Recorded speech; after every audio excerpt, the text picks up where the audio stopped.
everyone. Good to see family here, Zandra and others. Hey, oh goodness gracious, how are you? So many people are here, friends, I consider friends, colleagues, and family. I do have family members here in Birmingham. I'm going to get right to it because I do think my introduction, my presentation introduces a lot about myself. But I do want to just highlight the importance of this conference because when we talk about justice in this country, it has to incorporate economic justice at some point.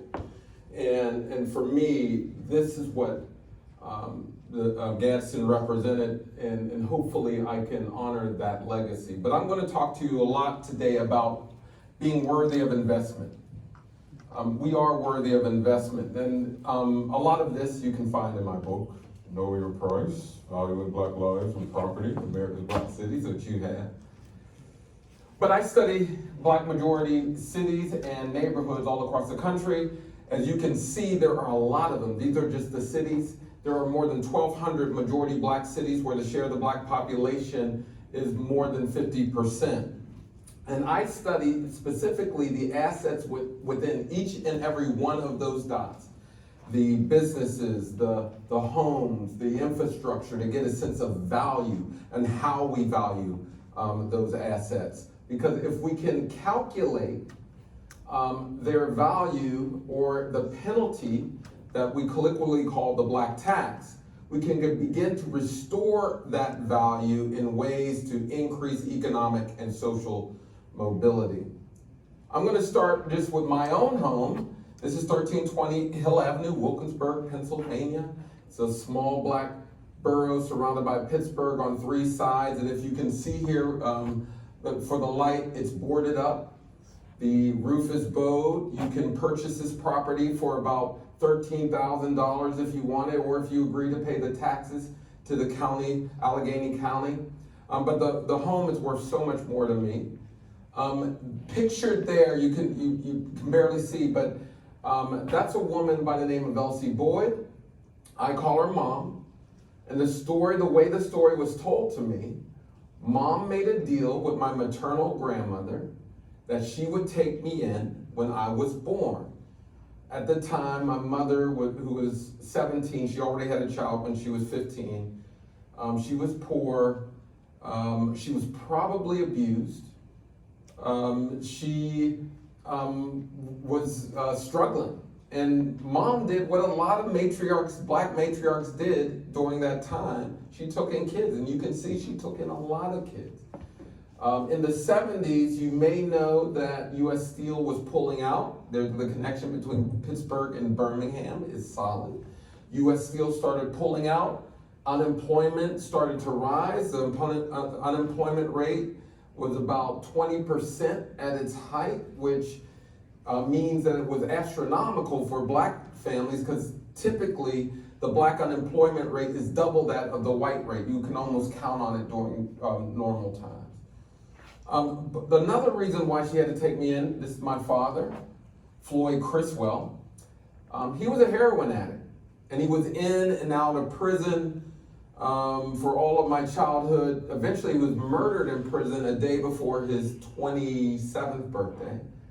And the story, he died with a single stab wound to the heart. I grew up hearing about how he tried to break up a fight in prison, and the brothers, I never really quite believed that.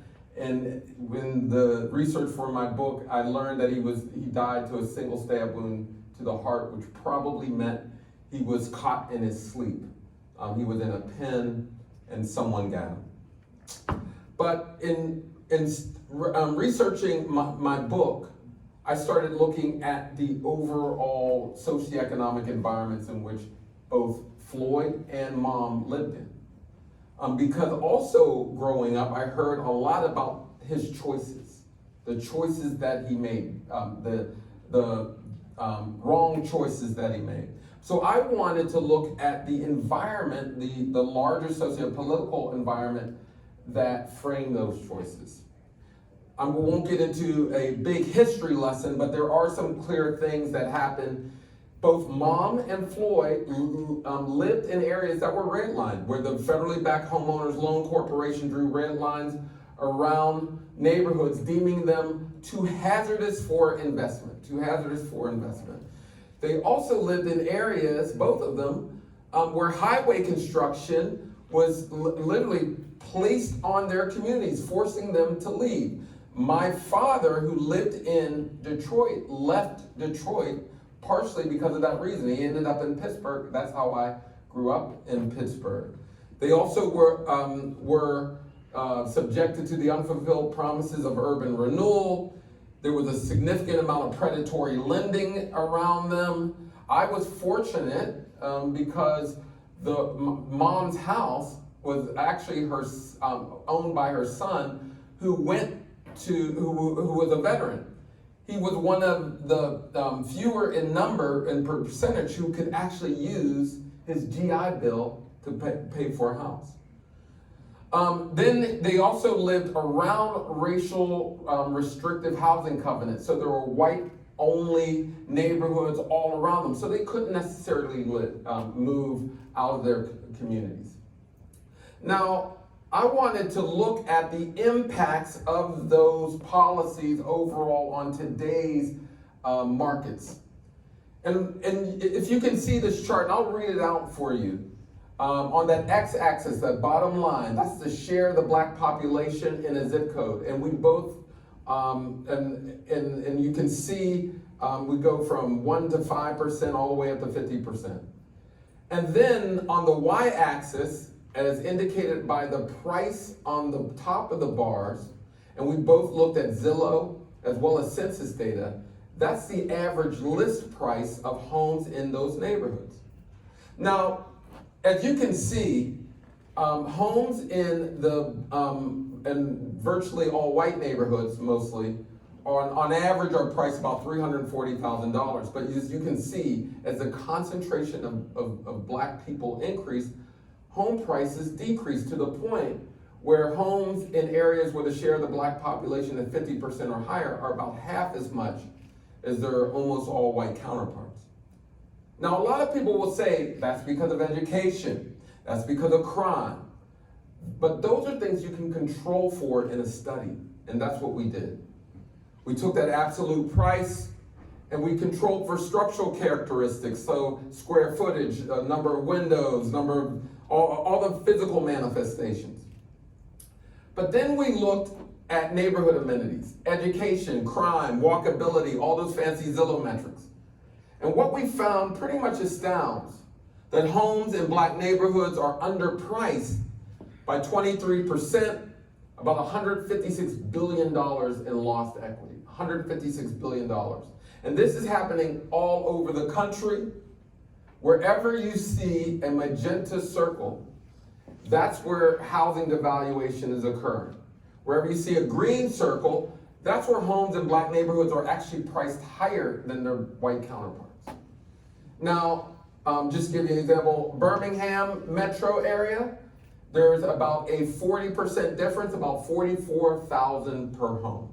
And again, this is the metro area. Just to give some context so people can see, in Lynchburg, Virginia, if you helicoptered a home in a black neighborhood and placed it in a white one with similar social circumstances, again, apples to apples, it would increase in value by 81%. 81%. Rochester, New York, 65% difference. Jacksonville, Florida, 47% difference. Again, Birmingham, about 40%. Again, there are places where black neighborhood home prices are actually higher. The Anniston, Oxford area, plus 3%. I mean, it's insignificant, but it's right on par. Wichita Falls, plus 16. Boston, plus 23. Now, I always got to remind people, Boston's no less racist than Lynchburg, but the home prices are higher. I just want to put this in perspective, 156 billion, what it means. It would have financed more than 4 million black-owned businesses based upon the average amount black people use to start their firms. paid for more than 8 million four-year degrees based upon the average amount of a four-year public education. Replaced the pipes in Flint, Michigan 3,000 times over, covered nearly all of Hurricane Katrina damage, and has doubled the annual economic burden of the opioid crisis. It's a big number. You know, and it is clear, I hope it's clear why I put that last bullet there. If my father lived in a neighborhood where the market rate, where the homes were market rate or the white rate, he would have more resource schools, because remember how we finance schools in this country. He would have had greater opportunity to start businesses. He would have had greater opportunity to go to college. His drug use probably would not be criminalized. He probably would not have been murdered in prison. His life and my life would have been fundamentally different. And by the way, don't ask me this question, whatever you do. What makes you so different from your father? I am not different. Let's be clear. One, we shared genetics. We lived in the same neighborhoods. There's lots of people snatched up by structural inequality every single day. My father should be speaking to you today. But I'm here trying to represent and redeem to some degree. But that's why I always say that there's nothing wrong with black people that ending racism can't solve. When things go wrong in black neighborhoods, you know what we do? We blame black people. We browbeat them. We say, pull your pants up, get a haircut, do this and that. We don't address the structures, the practices that literally extract wealth and opportunity every single day of the week. You know, one of my favorite quotes in all the world, Thich Thich Han, a famous, he just recently died, a Vietnamese philosopher. He said, if you're growing a head of lettuce and it's not growing, you don't blame the lettuce. You look to see if it's getting sunlight. You look to see if the rainwater is enough. You look to check the soil. You never blame the lettuce. When things don't grow in black communities, we blame the lettuce all day. We don't look for the investment. We don't look for the wealth that is extracted. Nothing grows without investment. Nothing. I don't care if you're talking about education, economic development, community development. You're just not going to wish things to improve. It must be invested in. I'm going to show you a clip. This is me testifying in the Financial Services Committee in the U.S. House of Representatives a few years back, and I'm presenting with the appraisal industry. When this report came out, it made a lot of waves, and it still is to this day, because now you hear from all of these homeowners that when trying to refi, they suspected their appraisal was low, very low. And what people are doing all across the country, they are removing the black books, the art, the clothing, the hair products, right? And then they're getting a white friend to stand in for the second appraisal. And what I describe is called whitewashing. Whitewashing their home. They get a white stand-in, the appraiser comes, guess what happens? Increase in appraisals. In Marin County, 500,000. In Indianapolis, 150,000. I mean, it's all over the country. Now people are doing this. I'm fortunate to be in conversation a lot with Biden's new PAVE interagency task force. They're going to release a report to the president, I think next week or a week and a half. So I'm excited to see what they've come up with. But I want to play this clip because this is 2 years ago. We already had the evidence. Now we have the anecdotal evidence. So I'm going to just play this clip. If you think black people are being discriminated when their property is being appraised, would you kindly raise your hand?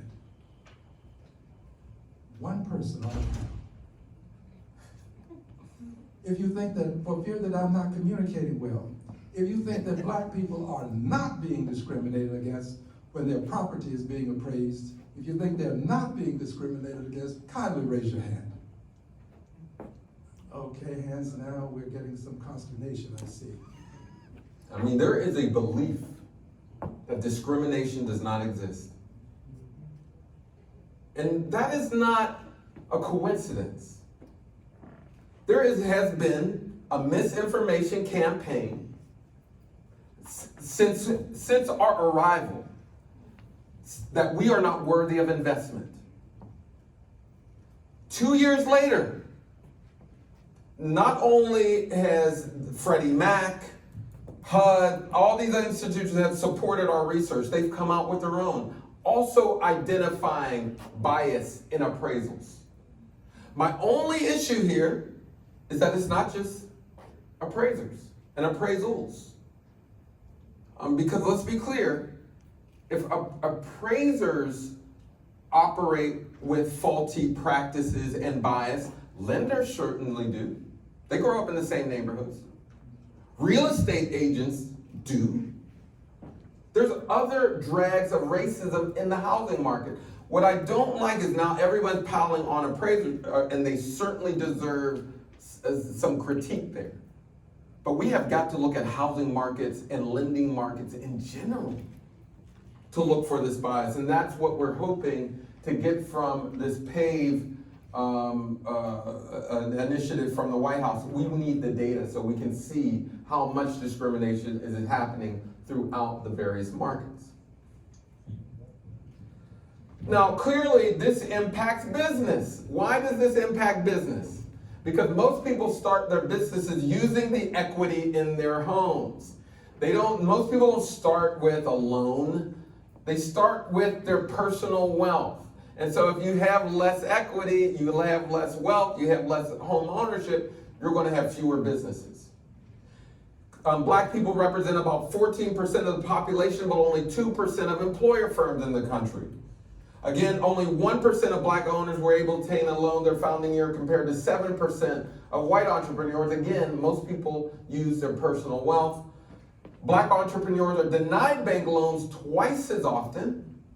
And when we do get loans, we get them at higher interest rates. And we know the fiasco of the PPP loan situation. It was, we don't necessarily need whites only signs on policy to know that those kind of things existed. If they ask any researcher, any business person of color, they would have told you that black and brown people are significantly underbanked and our businesses are much more likely to be sole proprietorships. That is common knowledge. But the fact that it was ignored tells you something about that administration's commitment to diversity or any administration commitment to diversity. We just recently released a new report, and I'll just go over some of the main findings on business concentration. No metro area in the U.S. has a share of the black-owned employer firms that matches or exceeds the population. Black entrepreneurs have found a niche in the Southeast that has a higher percentage of black-owned employer firms. And among the 69 metro areas for which we got the data, Fayetteville, North Carolina came in #1 in terms of the highest share of black employer firms compared to the population, followed by St. Louis and I believe DC. Just to give you a sense nationally, you can see the white population about 75%, but employer firms they are about 83%. Again, black people 2.3, Asian 6-7%, about 10% in terms of employer firms. Latinos about 18% of the population, but only 6% of employer firms. Now, a lot of people will say those numbers are because of quality, so we did the same type of experiment that we did in housing. We got business revenue from Dun & Bradstreet. We also got the race of the owner. But we scraped all the Yelp data from businesses all across the country to get a sense of quality. control for neighborhood amenities, so spending power, so we could get an apples to apples comparison again. And what we found may surprise some, Black, brown, and Asian firms actually score higher on Yelp than their white counterparts, higher. Now, we'll qualify this. When you're looking at Yelp, it's primarily good for restaurants and service industries, but we can extend that to other areas as well. But Black, brown, and Asian firms score higher than their white counterparts. However, stars go down as businesses are cited in blacker neighborhoods. Let me explain. See that magenta line? That's Black, brown, and Asian firms. That gray line is white firms. In every kind of neighborhood, again, we use that x-axis as the concentration of Black people in a neighborhood. In every kind of neighborhood, Black, brown, Asian businesses score higher. But as you can see, when the neighborhood gets blacker, the stars go down. The perceptions of the neighborhood are pushing down the perception of businesses. That shouldn't happen. It should not happen. In fact, it's costing highly rated businesses a lot of money, costing them upwards of $4 billion. Now, we know why this is the case. We've had this knowledge for some time. If you ask the elder, if you ask Gaston, they would tell you, our ice is just as cold. Our ice is just as cold. But the elders used to say that a lot because they knew that if you don't frequent businesses in the hood, you distort the market in a way. One, you're forcing low quality businesses to compete with high quality businesses. You're getting less revenue, less community, and economic development. It hurts the entire community, right? But we've known this for quite a while. And what I try to do, but when you read my book, you'll see that I actually run my data through the lived experience. You know, I don't, you can clap that up. Because there's a lot of wisdom, knowledge, facts that are in the hood, people trying to tell you over and over and over again. And people don't listen. You know, what I try to do is to check, to provide the empirical, the research behind what we see and know and believe. Now, there are some opportunities here, right? There are some opportunities. Again, Black people represent about 14% of the population, only 2% of employer firms. I just want to put this in perspective. If the percent of employer firms match the Black population percent, we would see an increase of 800,000 more Black businesses. No, more business, I should say just more businesses. Trillions in growth, right? And you can't see this, but we just put out a report. I'll get to you this metro's area outcomes. But we just released a report. You can click on the metro areas throughout Alabama to get a sense of what that means for you. It's called Black-Owned Businesses in the U.S. cities, the challenges, solutions, and opportunities for prosperity. So you can get that information yourself. But I'll just distill a few of the data points because that was hard to see. Black people comprise, again, in the metro area, not just in Birmingham, about 32% of the metro population, but only 4% of employer firms. If Black businesses were the equivalent of the Black population in the metro area, we would have 8,400 more firms in the region. We would, if the Black businesses were the equivalent of the Black population and increase their employment to the levels of non-Black businesses, they would create more than 200,000 jobs in this region. 200,000 jobs. Equity is stimulus. You know, we're in a conservative state, and you hear this all the time. We shouldn't need federal support, and we shouldn't. If home ownership rates were up, if business development rates were up, we wouldn't need it. Equity is stimulus. And this is what's crazy about racism. People will cut their nose to spite their face every single day of the week. This region needs to invest in the underappreciated assets, meaning if you add water, it will grow. The underappreciated assets are in black neighborhoods. They are black businesses. Things would improve here dramatically, not only for the region, but for the state, if we chose to invest.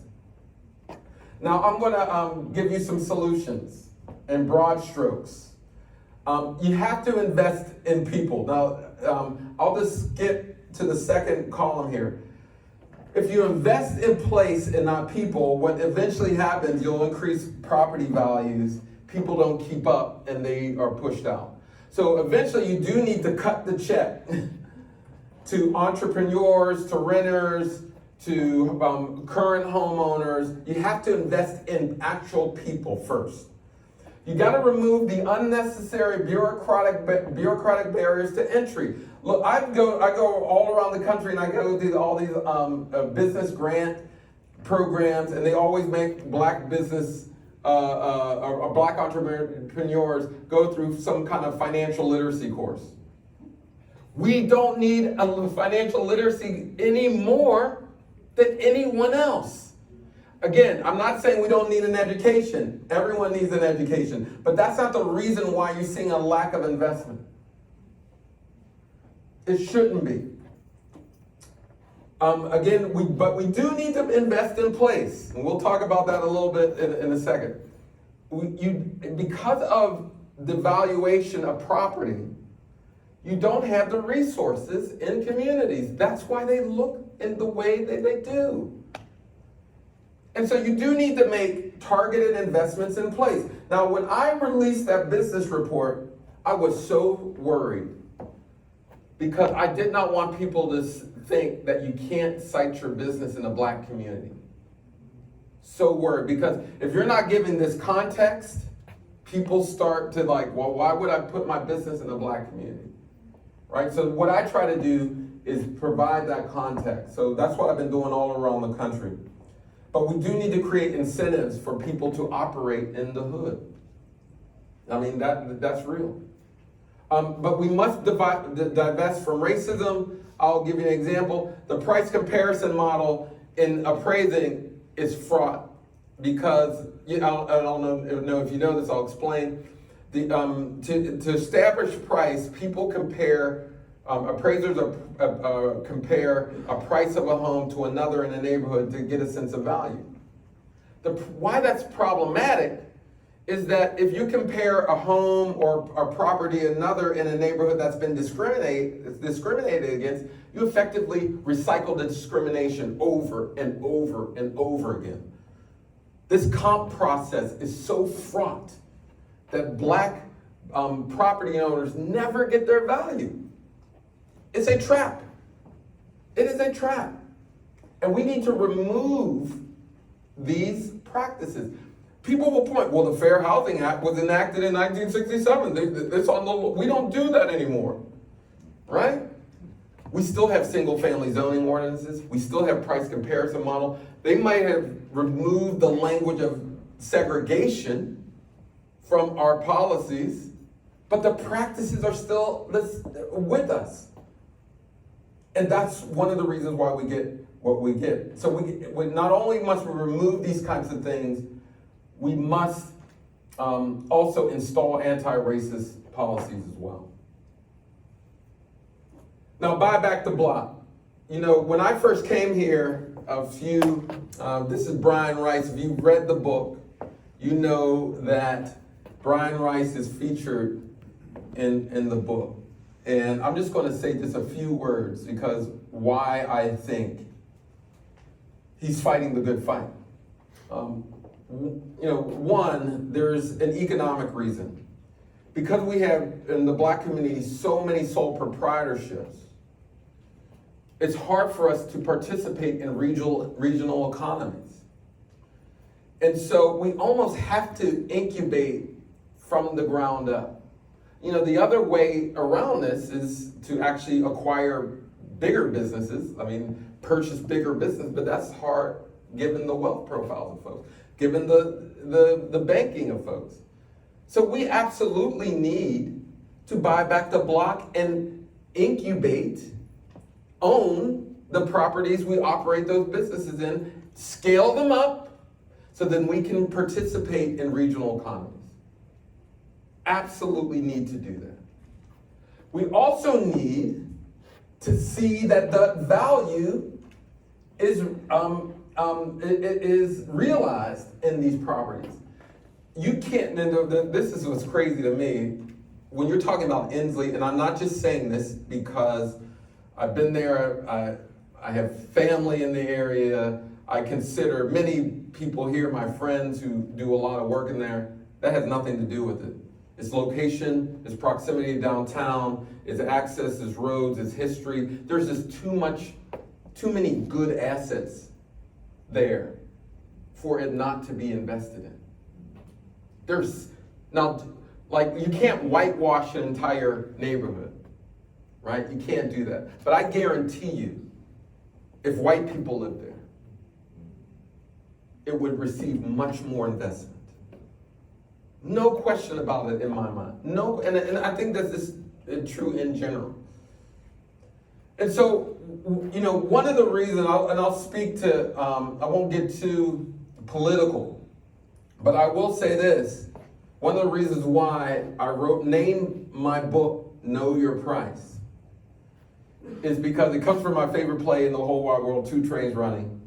And in that play, the main character, Memphis, is about to have his property seized through eminent domain by the city of Pittsburgh.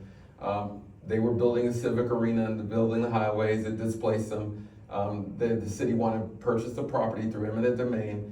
They offer him $15,000 to where the main character says, "No, I'm not selling my property.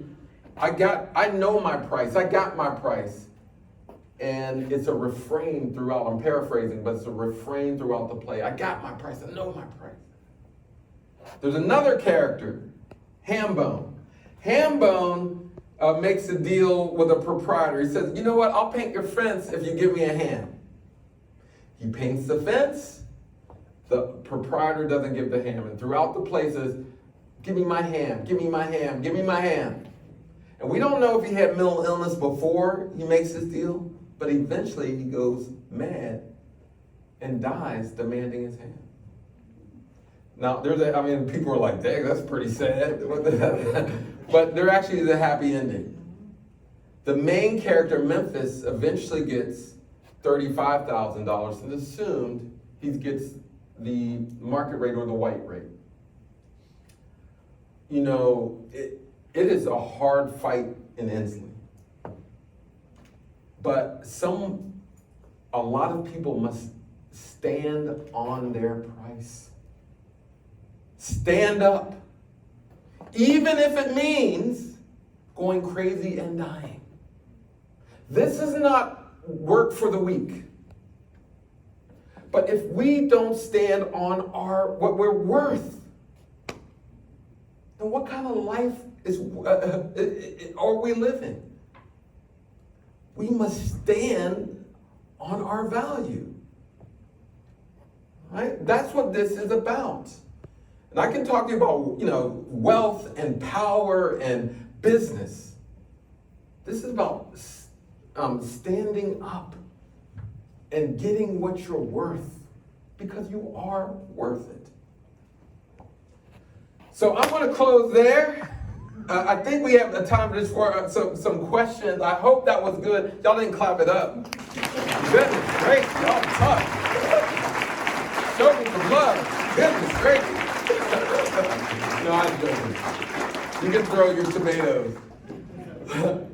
Anthony, I'm going to have Anthony Hood, Dr. Hood, provide the first question. All right, appreciate it, Andre. Yes. All right, so we're seeing a lot of reports of institutional investors that are now buying up properties, particularly in these communities. Yeah. I'm sure you're tracking that. Like, what are the implications of that? Because properties are devalued, they're getting a good deal on it, but now, the property value is going to be taking up rents and things like that. So how do you see that playing out? Yeah, this is where we absolutely need leadership at the municipal level. Let's never forget, most property and land is still owned by the cities, right? The municipalities. And they can determine who and how much they sell their properties for. And so in many different places, I've been encouraging municipal leaders to say, hey, in order for us to buy back the block, you have to have discipline around who you sell it to. Discipline. You know, for too long now, people have sold these properties pennies on the dollar. And what you see is, and in some cases, investors saying, hey, we'll take it, we'll rehab, and then sell it right back for astronomical prices. I mean, no, and that's what's happening. So I think that, in my opinion, we really do need people to run for office. We need people in office to know that they can actually turn the corner on this issue. And we really have to get rid of this myth that these places are not worthy of investment. Because what happens is this: a few white people move in, property goes up, property values go up, investment comes, street pickup is more regular, you get police services are better, the street lights get fixed all of a sudden, potholes, and you're like, what did I do? And what's crazy is, this is what, from an economic perspective, the people who stay are staying there for a reason. Because there's value. There's value in these places. And value is socially constructed, remember that. It's how we view them. So, Inslee should be one of the finer neighborhoods. It is, because it is. But it's just not getting the investment. My man, Brian Rice. Definitely thank you for the opportunity to come here. Thank you, Bob, for inviting me out. You may hear tears in my voice because I never know what emotions that come out. But it's passion. When Andre came to meet me that day, he had no idea that I own all these buildings on the whole block. He said, Brian, I want to meet you in one of the rooms in this building. And I said, no, let's meet down the street. He said, no, we need to meet in your building. I said, they're all my buildings, the whole block. And then he said, huh? And then he walked out the building. He walked outside, and then he said, you probably have the largest grassroots style investment or development in the country. And what I texted him about a week ago is, the story did not end in this chapter. I've written about 1,500 to 2,000 pages of federal complaints to the Alabama Real Estate Appraisal Board, who ignored it, the Federal Reserve, who ignored it, the Federal Trade Commission, who ignored it, Jefferson County Board of Equalization, who's charging me several $100,000 in taxes when my property is still appraised at $0 for every building. Right now I have a 247-page ethics complaint in this book bag today that's going out tonight. And it's been a battle. But when we look around Birmingham, and I study history more than anybody else, I see the developments and I see exactly where they are. I've studied opportunity zones more than anybody else probably in this country. I've seen the documents where they lied on Inslee. I've seen the documents where there are a lot of other things that have happened. And to be honest, I've been warned for my life more than 20-some times for speaking up. So when someone says you have to stand up, even if risking your life, I have to write my will out and update it on a regular basis. This is real. No one has stood up to banks in this city. No one has stood up to the appraisal companies in this state. No one has stood up against the state appraisal board. And today, and I said it in here, if I have to go public, that was the last thing you said, I'm gonna do it. It is a hard fight around the entire country. But Inslee may be the most targeted community in the entire city of Birmingham. We have taxes that have gone up 535%. We have taxes, some owners, they're paying $1,100 this year, and then 2 years later, they're paying $7,500. But I have a $0 appraisal.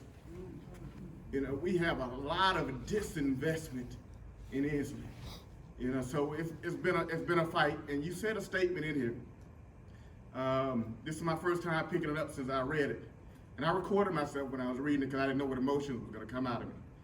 And you said between me and the city, our destiny is hinged together. And historically in Birmingham, I've seen multi-million dollars of grants go to developers who are very affluent. When every mayor from Richard Arrington before can give money or grant money to any business that needs economic development. But the most important thing that we need is people who's gonna advocate for us. All I ever asked for, never asked Mayor Woodford or anybody anything else except advocate for me. And it was the concerns or the anger that came back when I asked was the thing that caused me to start studying. And I don't think, I have nothing against Randall Woodford. I've studied history. Because it happens over. I've studied history. Over. Thank you. Now, give that up, give the man a applause. Because this is in every city, there's a Brian Rice. There's several Brian Rices. And we can chalk it up as political discourse, but this is happening to Black people in Black neighborhoods.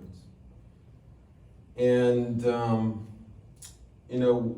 what I try to do in the book is to elevate not just his issue for him, but to elevate this issue for everyone. And what's interesting is the appraisal issue has become a national phenomenon. And so I owe Brian Rice a bit of gratitude, a lot of gratitude, because there are a lot of leaders who never get their just due. But it's not too late. I'm not saying that it's too late. But there's been a reckoning because people stood up. And we just need more of it. A few more questions right there. There's been a lot of talk about modernizing the CRA Act. Yeah. I want to get your thoughts on Kirby's take on that. How do we modernize this way politically? Well, I actually think this is crazy.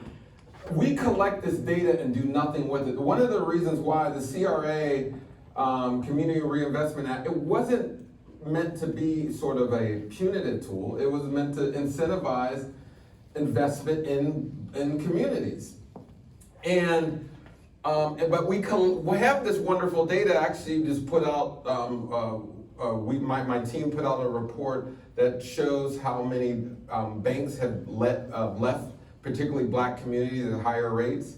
Not only that, they don't invest in those communities, and worse, they invest in more affluent communities, which widens these gaps.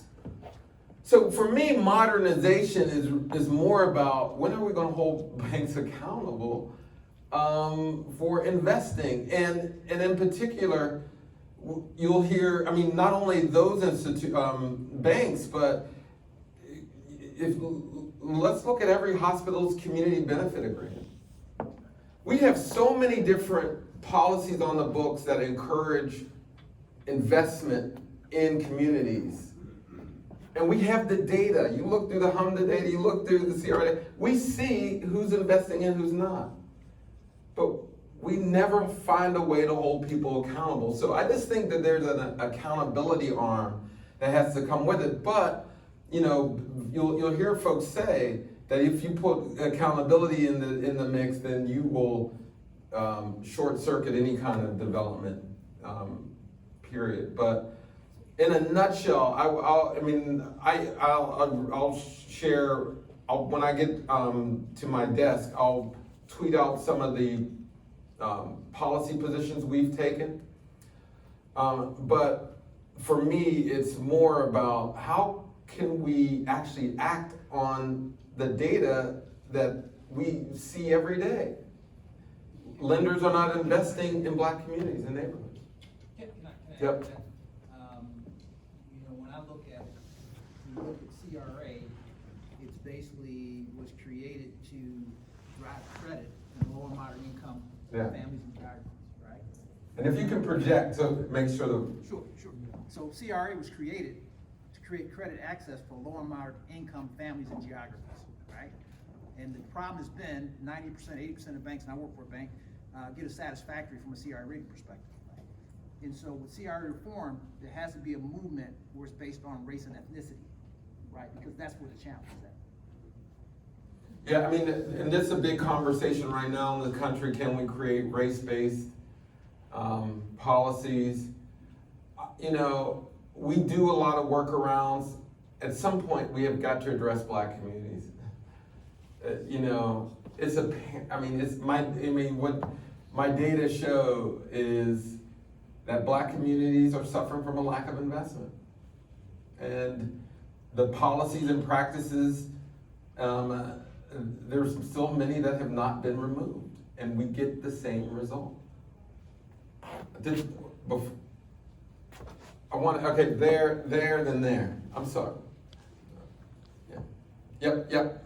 You. Sorry. Morgan touched on, you mentioned opportunity zone, Yeah. and I'd like to get your take on opportunity zone. I have a perspective that I had from the very beginning, that they're not gonna be good for, they're not good for our community. I'd be interested to hear what you think, based on what you're talking about in terms of investment in community, our black communities and communities where we're being disenfranchised, whether or not you think they actually will have any positive impact, or will it just increase the defranchising of black folks in our community? I think that the answer to your question has already been provided. They're not a boom to communities. They have not panned out. And I do think that we need to reshape them so that the regulations actually demand empowerment. I don't know if you remember, there's all these zones throughout time. Empowerment zones actually had a lot more teeth in terms of making sure that you had employment and other factors. Right now, it's just too loose.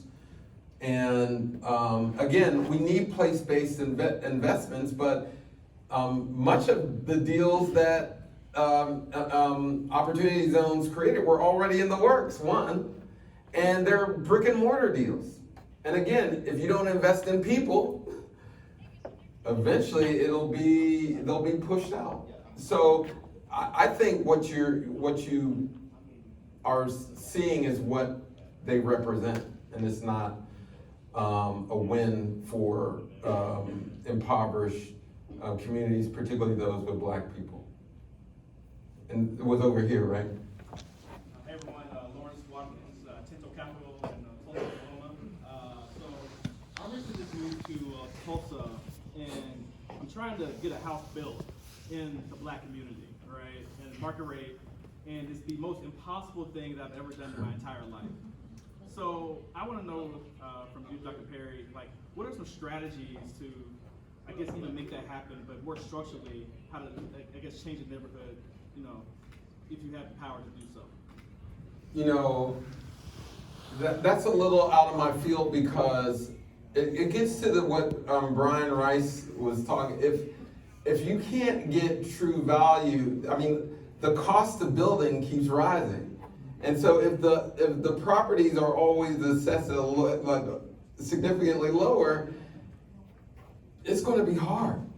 And so, or you got to figure out a way to subsidize in new ways, which people try.